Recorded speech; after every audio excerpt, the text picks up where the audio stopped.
में जिस समय चमार रेजिमेंट का गठन किया गया और देश की जितनी मार्शल कौम जो अपने आप को बोलती है, जिन्होंने आज देश के अंदर में अपने आप को मार्शल कौम के नाम से स्थापित किया है, उन लोगों ने देश के अंदर देश को गुलाम बनाने के लिए देश के साथ गद्दारी की। चमार रेजिमेंट वो रेजिमेंट थी जिसने आजाद हिंद फौज का निर्माण करने वाले नेताजी सुभाष चंद्र बोस के साथ मिलकर के अंग्रेजों के खिलाफ अपने देश को आजाद कराने की लड़ाई लड़ी थी। जो लोग, जिन लोगों के पास में मैं पूरे चेतावनी के साथ कहता हूं कि हमारे समाज के लोगों को अपने इतिहास के बारे में वो जानकारी होनी चाहिए जिनके बदौलत हमारा चमार समाज जो मार्शल कौम थी, जिसको 6700 जातियों में विभक्त कर दिया, उन लोगों के बारे में हमारे आज की नवयुवक पीढ़ी को पता होना चाहिए। अगर आप नागालैंड में कभी जाएंगे, जो नॉर्थ ईस्ट में है, चमार रेजिमेंट का इतिहास दोस्तों जाकर के देख लेना, वहाँ आज भी उनकी शौर्य गाथा लिखी हुई है, जहाँ पर उनकी मेमोरियल पे लिखा हुआ कि ऐ मेरे देश के चमार लोगों, ऐ मेरे देश के सोही और वंचित समाज के लोगों, जब तुम कल हमारे बारे में याद करोगे, जब तुम घर जाओगे तो अपने बच्चे, बूढ़े, जवानों को और महिलाओं को बताना कि तुम्हारे आज के लिए हमने अपना कल बदनाम किया। जिन लोगों को हमारे इतिहास का पता नहीं है वो यहाँ से पीछे जाएं। अपने जितने भी पढ़े लिखे नौजवान साथी हैं, जितनी भी महिला शक्ति पढ़ी लिखी है, अपने बच्चों को अपने इतिहास के बारे में बताएं। मुगल शासन में अगर मैं जाऊं और यहाँ से थोड़ा पीछे जाऊं तो आपको चमार का पता लगेगा। 1675 ईस्वी में 1675 ईस्वी में हरियाणा के अंदर में नारनौल पड़ता, आप सब जानते हैं, जिसको आज महेंद्रगढ़ कहा जाता है वर्तमान में। मुगल शासन में उन लोगों ने उनके ऊपर जजिया कर लगा दिया था, जितने भी आसपास के लोग हैं सबको प्रताड़ित करना शुरू किया था। ये चमार मार्शल कौम वो थी कि मुगल शासन की, मुगल अंग्रेजों के, औरंगजेब के 5000 सैनिकों के 2000 जवानों ने कत्लेआम कर करके शहर से, नारनौल से बाहर निकाल दिया था। ये चमार समाज रेजिमेंट का और ये मार्शल कौम का इतिहास है जो आपको जानने की जरूरत है। और वही लोग हैं, वहीं से सतनामी समाज का निर्माण हुआ।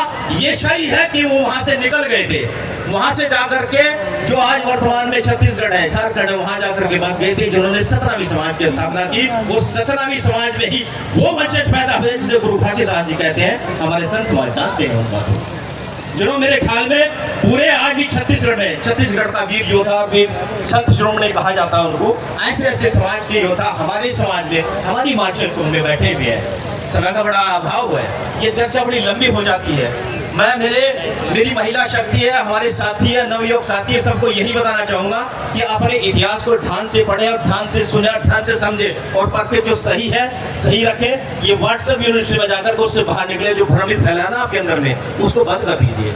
और अपने मंचों से, मैं आपको ये बात बताऊं, अपने मंचों से दूसरों की बुराई करना बंद कर दे, क्योंकि आप न जाने न जानते हुए उन लोगों के प्रचार कर रहे हैं। यदि आपने अपने बच्चों को बताना तो अपने इतिहास के बारे में बताइए। अगर आपको बताना, अपनी महिला शक्ति को जगाना है तो उनको बताइए कि पढ़ोगे लिखोगे तो होशियार बनोगे। पढ़ी लिखी नारी घर की उजियारी, और जितने भी पढ़े लिखे समाज के लोग हैं उनका दायित्व बनता है कि अपने समाज को आगे बढ़ाएं। और अंत में अपनी वाणी को विराम देने से पहले एक बात और हमारे समाज के नवयुवक साथियों को बताना चाहूंगा कि मंच पर ये संत समाज जो बैठा हुआ ना, इनके बीच में आप नजर उठाकर देख लीजिए। मुझे वैसे संत समाज में जाने का, सत्संग में जाने का बड़ा कम सौभाग्य मिलता है, मैं तो भाग्यशाली हूँ, लेकिन फिर भी कहना चाहूंगा, आप नजर उठा के देखिए इस संत समाज के बीच में क्या नवयुवक पीढ़ी का कोई सत्संगी प्रेमी है जो इस बुझती हुई मशाल को आगे बढ़ाएगा? ये दायित्व हम सबका है। जिस समय घर जाओगे, अपने गिरवान में जाकर के जाओगे, ये पूछना कि ये जो संत समाज है, अपनी ईमानदारी से बताइएगा। मुझे ज्यादा जानकारी नहीं है, आप सब अच्छी तरह जानते हैं। समनदास जी महाराज जब तक यहाँ पे थे, हम लोगों के बीच में थे, हर गांव में हर इतवार को सत्संग हुआ करते थे, अगर मैं गलत नहीं हूं तो। और आज अपने अपने गांव में, अपने अपने गिरवान में खुद से पूछ के देखिए कि कितने हमारे गांव में सत्संग होते हैं। इसलिए मैं इस बात को कह रहा हूं कि संत समाज के साथ में हमारी जो नवयुवक पीढ़ी है उसको जुड़ना पड़ेगा, अन्यथा ये जूती बुझेगी तो जलने में इससे मुद्दत लग जाएगी, सदियों लग जाएगी, और फिर हम उसी तरफ जाएंगे जो हमारा हाल वर्तमान में हुआ। आप सबने मेरा सुना, मुझे सुना, इसके लिए बहुत बहुत धन्यवाद। साधु संतों को जय भीम। जय उठाए। एक बार सभी से एक बार हाथ उठा करके जय करे के लिए बताऊंगा। सभी की आवाज गंगों के क्षेत्र में घूम जानी चाहिए और पता लग जाना चाहिए कि गुरुदास कमेटी ने गंगों के अंदर में संत सम्मेलन की आवाज, 14वां सम्मेलन की आवाज, सभी हाथ उठा करके एक बार जयकारा बोलेंगे मेरे साथ में, सभी मिलकर बोलेंगे, बोलिए संत शिरोमणि गुरुदास जी महाराज की, समनदास स्वामी समनदास महाराज की, आज के सत्संग की, साधु संत समाज की। बहुत बहुत धन्यवाद, बहुत बहुत धन्यवाद। जय भीम। लोग होता है। धन्यवाद जी। तो एक बार फौजी साहब का जोरदार तालियों से स्वागत जरूर कर दें। इनकी बहुत तगड़ी मुहिम है, मैं भी इनके अटेंड कर चुका और मैंने नाम दिया था